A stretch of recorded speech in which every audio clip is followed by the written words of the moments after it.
"I'll give you the Ferrari if you can make it run." The mechanic's reply left him speechless. The millionaire laughed, tossing his car keys into the dirt. "If you can make this Ferrari run, it's yours," he said. The crowd chuckled, except one man, covered in grease, who just looked up and whispered, "Challenge accepted." The sun burns hot against polished metal. A red Ferrari glistens like pride itself in the center of the dealership lot, surrounded by men in designer suits and women with champagne laughter. The sound of a man's voice cuts through, sharp, mocking, dripping with superiority. "Tell you what," says Grant Whitmore, the billionaire investor known for his arrogance. "If you can make that car run, I'll give it to you. Right here, right now." His words hang in the air like a dare soaked in humiliation. Every head turns toward the target of his mockery. A young black man in worn jeans, oil-stained hands, and a calm expression that unsettles everyone. His name is Derek Miles. He doesn't flinch. He simply looks at the Ferrari, then back at the man who just tried to turn him into a joke. Around them, people whisper. "Who let him in here?" "Probably one of the mechanics." A woman in pearls chuckles under her breath. "He thinks he can fix that?" But Derek says nothing.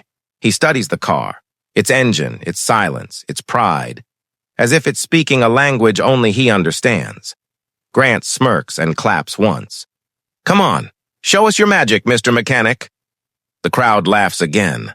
The Ferrari hasn't been touched in years. It's a collector's trophy that broke down during transport. Every high-end engineer Grant hired failed to get it running.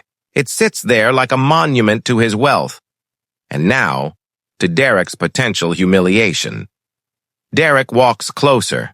His shoes scuff against the marble floor. The hum of laughter fades. The sound of his footsteps becomes the only thing in the world. He places one hand on the hood. It's warm from the sun. He looks at Grant and says quietly, "You sure you want to make that bet?" Grant grins, swirling the ice in his glass. "Absolutely. If by some miracle you make it run, it's yours. But if not..." He leans in, his tone sharp as glass. "You clean the floor you're standing on." Gasps ripple through the crowd. A security guard snickers. For a moment, silence stretches, heavy and cruel. Then Derek nods. "Deal." He pops the hood, and the metallic click echoes like a gunshot. Everyone leans in. The camera of someone's phone starts recording, a live feed of judgment. Grant folds his arms, whispering to his assistant, "This will be good PR. Shows I'm charitable." But his smirk hides something else, fear of being outshone. As Derek peers into the engine, the sunlight shifts, catching the sweat on his brow. His hands move quickly, expertly. He disconnects a fuse, twists a line, wipes away dust like a surgeon cleaning a wound. The laughter quiets. Something about his focus, the precision, the silence, unnerves them. Grant clears his throat, trying to regain control. "You've got 2 minutes." Derek doesn't answer. He just breathes. He remembers his father, an old mechanic who taught him to listen to engines, not just fix them. 1 minute passes. Then 2. Derek steps back. Everyone holds their breath. He turns the key. The Ferrari roars to life, loud, smooth, alive. The sound shatters the stillness. A few people gasp. One woman drops her drink. Grant's smile disappears. For the first time, he's speechless. Derek looks at him, eyes steady. "Guess you just lost a Ferrari." The engine purrs behind him, elegant, proud, undeniable.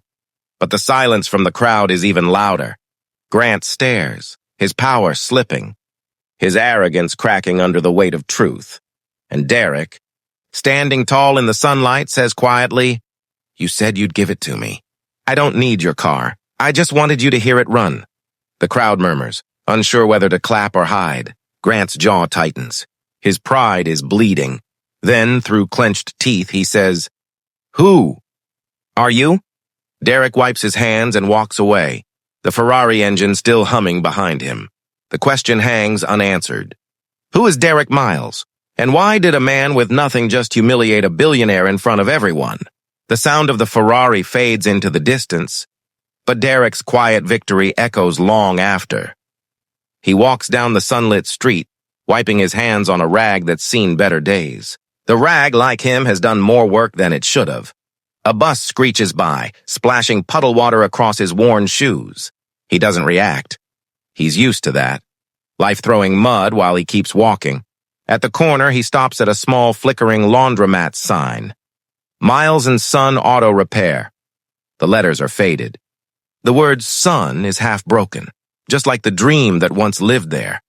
Inside, the air smells of oil and memories.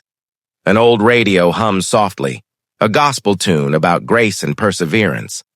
A framed photo sits on the counter, Derek as a boy, grinning beside his father, both covered in grease and pride. His father's voice echoes in his mind. Engines are like people, son. You listen long enough, they tell you what's wrong, but his father isn't here anymore. A heart attack took him 2 years ago, right after the bank notice came. Derek sits on an old stool, looking at the unpaid bills stacked neatly beside a coffee mug that says World's Best Dad. He's not a father yet, but he's raising his teenage sister, Lena. Their mom left when Lena was 9. Derek became everything she needed. Brother, parent, provider. The sound of the shop door creaking open pulls him back. Lena steps in, her backpack hanging loose, her face tired but bright. You really did it, didn't you? She says, holding up her phone. You're all over social media. That billionaire guy looks furious. Derek chuckles softly, shaking his head. Let people talk. That's all they do. You could have taken the car, Dee, she insists. He offered it. That wasn't the point, he replies quietly. I didn't want his car. I wanted his respect. Lena stares at him, confused but proud. Dad would have loved that. He nods, eyes distant. Yeah, he would have told me to tune the idle and walk away before I wasted gas. They both laugh, a short, fragile sound that fills the empty garage. As the laughter fades, Lena pulls out an envelope. Another late notice. Rent's due Friday. Derek takes it, glancing at the numbers. His jaw tightens, but he stays calm. We'll figure it out. We always do. That's his gift, quiet resilience, the kind of strength people mistake for silence. Later that night, the city hums outside as Derek sits by the workbench, fixing an old carburetor by lamplight. A small plaque beside it reads, For every man who's been underestimated, keep building. He crafted it himself the day after his father's funeral. It's his reminder. Just before midnight, Lena's voice calls from the apartment upstairs. Good night, Dee, he smiles. Good night, kiddo. Then his phone buzzes. Unknown number, he answers, a cold, confident voice on the other end. Mr. Miles, this is Grant Whitmore. We need to talk. Derek pauses, tightening his grip on the phone. About what? About that car. And about you. Click. The line goes dead. He stares at the phone, the night suddenly heavier than before. The next morning, sunlight spills into the garage. Lena's gone to school. The world moves on. But Derek's mind is stuck on that call. Grant Whitmore, billionaire, philanthropist, collector of power, doesn't need to talk to anyone. Especially not the man he tried to humiliate. So why now? Outside, a shadow stretches across the window. A black limousine slows to a stop. The sound of polished shoes approaches the door. Derek exhales, wipes his hands, and stands tall. Whatever this is, it's not about a car anymore. It's about something bigger, something personal. And as the doorknob turns, Derek whispers to himself, All right then. Let's hear what the man's got to say. The door creaks open. The black limousine idles outside the small garage like a shadow from another world. Its engine hums, smooth, rich, almost mocking the silence inside. Derek wipes his hands on his rag, the same one he's used since his father's last day in the shop. He stands tall, even though the man stepping out looks like everything he's never had. Wealth, power, comfort. Grant Whitmore. Crisp suit, expensive watch, and that same look of superiority he wore yesterday when he tossed Derek the Ferrari keys. But today, his eyes are different, calculating. Curious, Grant walks in slowly, scanning the place with faint disgust. The flickering lights, the smell of oil, the half-broken fan spinning lazily overhead. You really work here? He asks, as if the grime itself offends him. Derek doesn't flinch. Work keeps the lights on. What brings you here, Mr. Whitmore? You lose another toy? Grant smirks, but there's tension under it. That Ferrari. You fixed it in minutes. My mechanics couldn't do it in hours. How? Derek shrugs, turning back to the open hood of a pickup truck. When you listen to a machine long enough, it starts talking back. Grant tilts his head, intrigued. You talk like an engineer. I was one, Derek replies softly, tightening a bolt. Before the layoffs. Before life got loud. Grant's smirk fades slightly. He wasn't expecting that.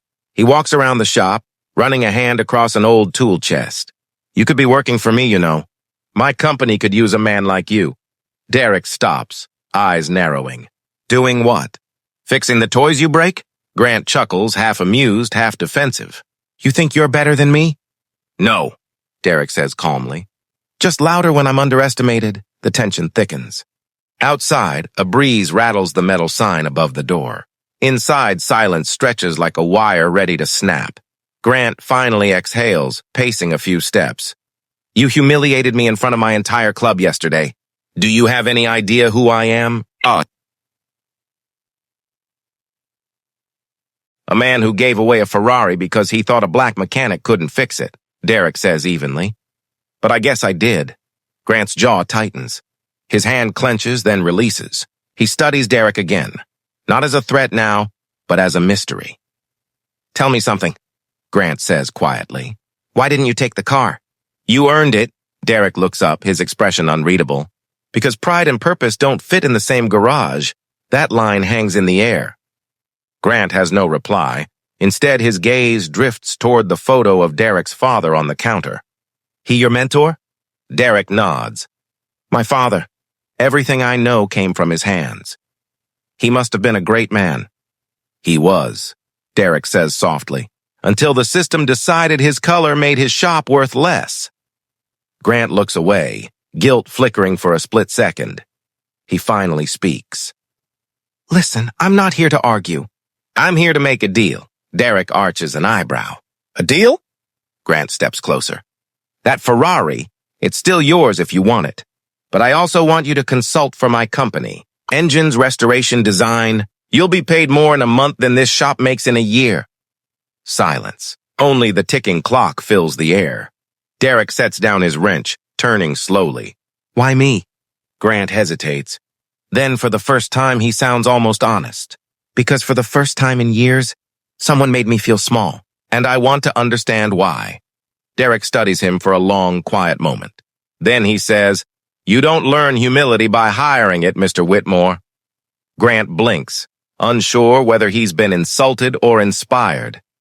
Derek wipes his hands again and walks to the door. If you want to talk business, come back tomorrow. But if you're just trying to fix your ego, that's one thing I don't repair. Grant stands there motionless. Then, slowly, a faint smile crosses his face. Not of arrogance, but of realization. Tomorrow, then. He leaves. The limousine door shuts. The engine fades. Derek stands alone in the quiet again. But this time, something feels different. Something's been set in motion. He glances at his father's photo and whispers, You seeing this, old man? For the first time in a long while, Derek smiles.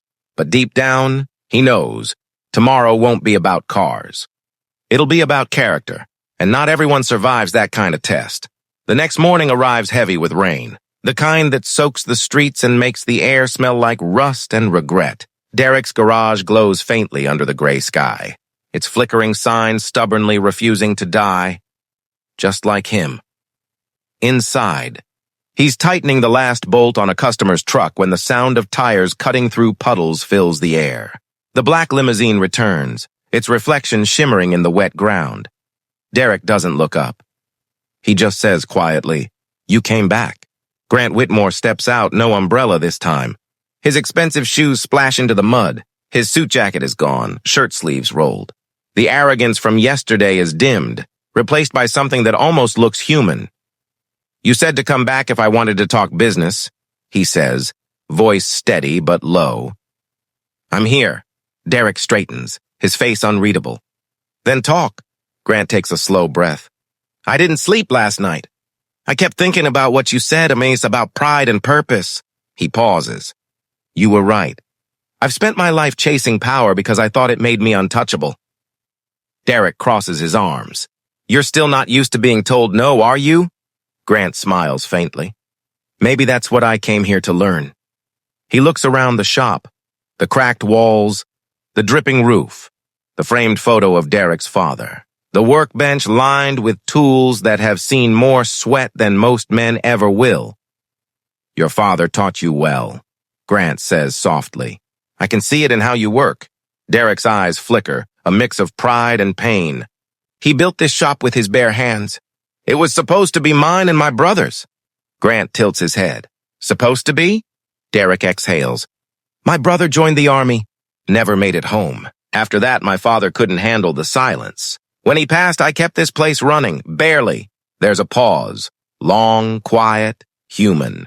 The kind of silence where hearts speak louder than words.